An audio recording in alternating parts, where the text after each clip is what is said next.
How many jobs have you created?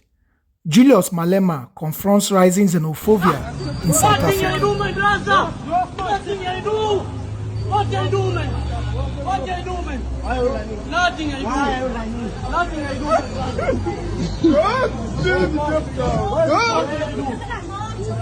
What I do, my sister? What I do? What I do, my sister?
That's bad track.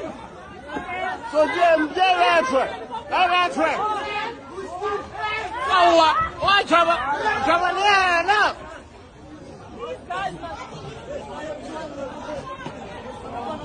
Two. Hey, what's wrong with my father? Why don't you walk a move? Two.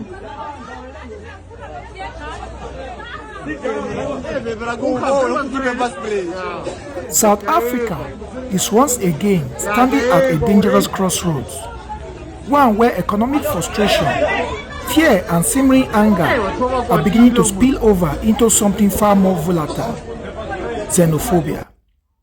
In recent days, disturbing videos have flooded social media timelines like sparks in dry grass, spreading outrage and fear in equal measure. They show African migrants, Nigerians, Zimbabweans, Ghanaians being chased through streets, harassed in broad daylight, and in some cases, violently attacked. Small businesses are looted or forced shut. Neighborhoods that once thrived on trade now echo with tension. Streets transform into hostile territory. And beneath it all lies a familiar accusation, repeated like a drumbeat: they are taking our jobs. It is a claim that has surfaced time and again in South Africa's socio-economic discourse. Simple, emotional, and dangerously persuasive. But amid the noise, one voice has risen to challenge not just the violence, but the very logic behind it. Julius Malema, leader of the economic freedom fighters, has stepped forward with a message that cuts sharply through the chaos. And Afrophobia that you have practiced here in South Africa today. And I want to challenge you. You say Zimbabweans take your job, Nigerians take your jobs, and you march and close shops and beat up people. Tell us, after doing that, how many jobs have you created? By beating up these Nigerians, by beating up these Ghanaians, by beating up these Zimbabweans, loading them. If you load them, I have not seen anyone being loaded. No one. And you say they take jobs from you. You have beat them up, you have taken them out of the country. How many jobs have you created after that? Because the battle should be about jobs. You beat people because they took your jobs.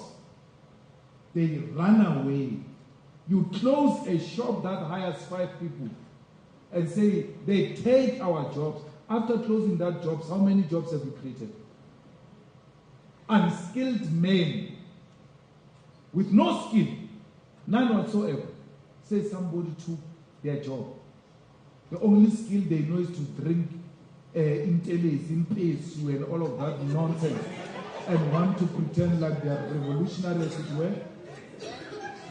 I don't want your vote if you behave like that. Take them away. If the MK wants it, give it to them.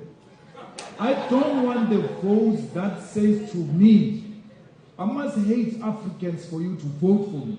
I'll never do that. That I must go take an African child out of school, proud elderly person, pushing a child, an African child that looks like you. I must go to a school and push a child that looks like Opano. My time, I said, get out of school.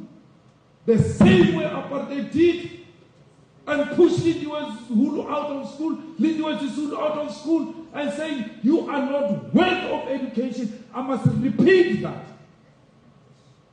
I must do that. I will never do that. You can take your votes. Let me die with my conscience very clear. Speaking at an event marking the 14th anniversary of the Colin Mashawana Foundation, Malema delivered a fiery and unapologetic rebuke to those targeting foreign nationals. His words were not wrapped in diplomacy. They landed like a hammer on glass. His question was simple, yet devastating in its clarity. You say foreigners are taking your jobs. After attacking them, after closing their businesses, how many jobs have you created? It is a question that lingers long after it is asked. Not because it is complicated, but because it is uncomfortable. Malema's argument reframes the entire narrative. He points out that many of the businesses being destroyed are not emblems of economic invasion, but engines of grassroots opportunity. These small shops, kiosks, and trading hubs, often run by migrants, do more than generate income for their owners. They employ locals, circulate money within communities, and provide access to essential goods at affordable prices. To destroy them, he suggested, is not to reclaim opportunity, but to erase it. The contrast unfolding across the country is stark. On one side stands a political leader urging introspection, accountability, and a broader sense of African unity. On the other, scenes of chaos and anger, where people turn on fellow Africans, neighbors become targets, and shared struggles dissolved into suspicion and blame. It's not just violence, it's fragmentation. Malema did not stop at criticism. He drew a firm ethical line, one that separates political gain from moral responsibility. I don't want your votes if they are based on hatred. I will never hate Africans for political gain. In a political climate where populism often feeds on division, such a stance is both rare and risky. It rejects the easy path, the one where leaders capitalize on fear to consolidate power. Instead, it demands something harder, honesty, because beneath the flames of xenophobia lies a deeper, more complex crisis. South Africa's unemployment rate remains among the highest in the world, with young people bearing the heaviest burden.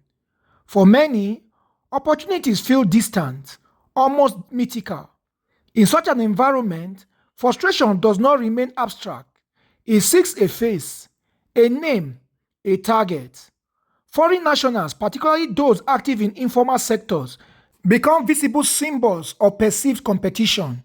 Their success, however modest, can appear threatening in a landscape where many feel left behind. But Malema's intervention forces a critical shift in perspective. This is not merely a question of who holds the job. It's a question of who creates it. It is the difference between productivity and blame, between building and breaking, between scarcity thinking and possibility. By asking how many jobs have you created, Malema redirects the conversation from entitlement to responsibility. He challenges individuals and by extension leadership to rethink the fundamentals of economic participation. Are we fostering an environment that encourages innovation and enterprise? Or are we trapped in a cycle where destruction masquerades as solution? The implications extend far beyond South Africa's borders. Across the African continent, migration is a reality shaped by history, economics, and survival. Africans move in search of opportunity, stability, and dignity, often within their own continent. When these movements are met with hostility, it raises uncomfortable questions about the idea of African unity itself. What does it mean to speak of Pan-Africanism when Africans are targeted for being African? As the dust begins to settle on these recent incidents, the question Malema posed continues to echo. Persistent, unresolved, and deeply relevant. Will economic hardship continue to divide Africans against one another, or will it spark a deeper reckoning? One that forces societies to confront issues of governance, skills development, economic inclusion, and leadership accountability. South Africa now stands before that choice, a path where frustration fuels further division, or one where hard truths ignite meaningful change.